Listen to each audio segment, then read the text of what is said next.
Okay, today let's talk about two types of stories you read in the news that are totally stupid, not very informative or factual, and journalists are never going to tell you about it because most journalists aren't very intelligent or factual either. They try to be factual, but journalists don't think in terms of, is this science correct, or like, what is the underlying math behind this? They think about, oh, this will make a great headline, and this publication seems to be saying it's true, so let's run with it. That knows a lot of journalists are just kind of stupid, between you and me. Anyway, here are the two types of news stories you'll see all the time that are super common, that don't mean anything, and you should just, throw the paper aside. One type of study is whenever a company is like, this new company is valued at $1 billion. A couple classics, recently are the Rent the Runway, which is that dress rental business company, and then of course Kylie Jenner's makeup company. Both reached the $1 billion valuation. Blah blah blah blah. First woman to forget the whole thing. They're a private company. Do you know how private companies are valued? Do you think the journalist knows how a private company is valued? I'll tell you very quickly, because there's no concise or really great way to value private companies. They're not public companies that you just take the total market capitalization of the shares out there and times it by the share price, for instance. Not quite as simple.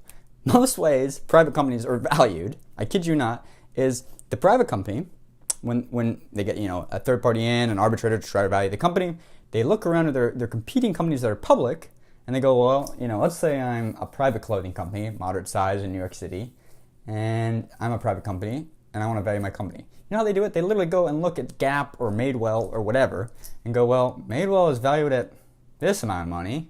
Yeah, seems about right. And, are private companies, regulated by the SEC or, any sort of oversight? No, not really. Private companies do asset inflation all the time. In fact, a lot of private companies do revenue inflation, which is a crime in itself, but it's a private company, they're just not looked into as often. Big example of private companies doing shitty things, Theranos, right? The $1 billion company there, nothing.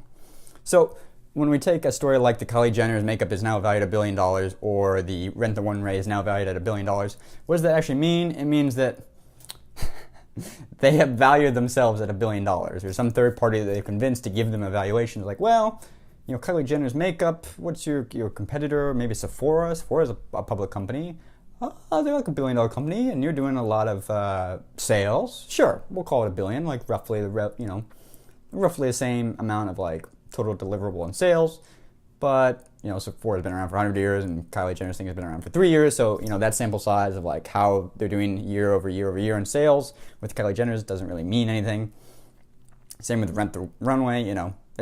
It's just a bit nonsense. You can kind of construct these things out of thin air.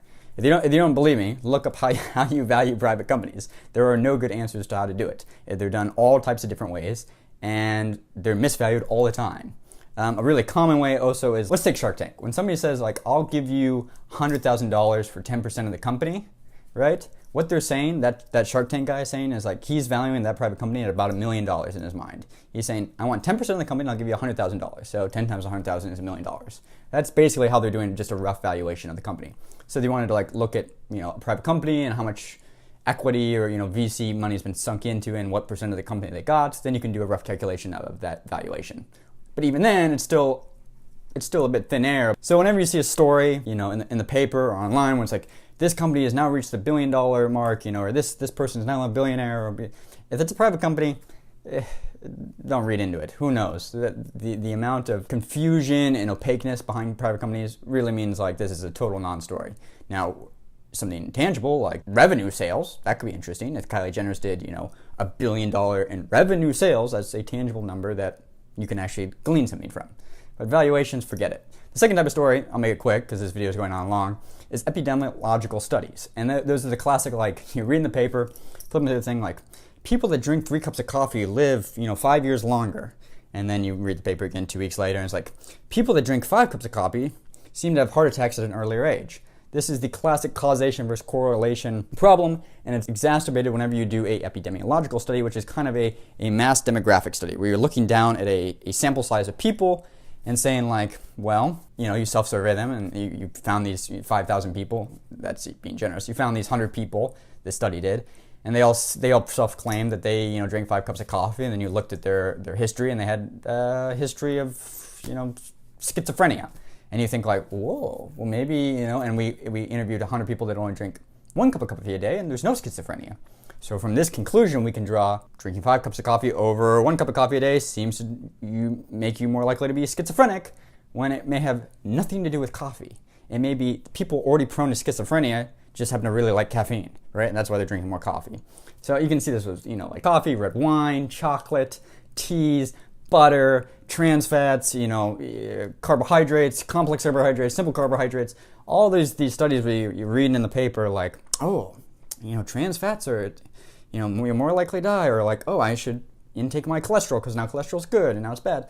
Forget it. Don't listen to that stuff. That's like recycled summaries on PubMed studies online that the journalist has no idea on the methodology of the study whatsoever, or even really what the scientific method is most of the time. Like, trust me, you meet some journalists, quiz them on the steps of the scientific method. So forget those epidemiological studies, the classic examples I gave you, and forget these kind of valuations of private companies. Both of these things are nonsense. You see them in the news all the time.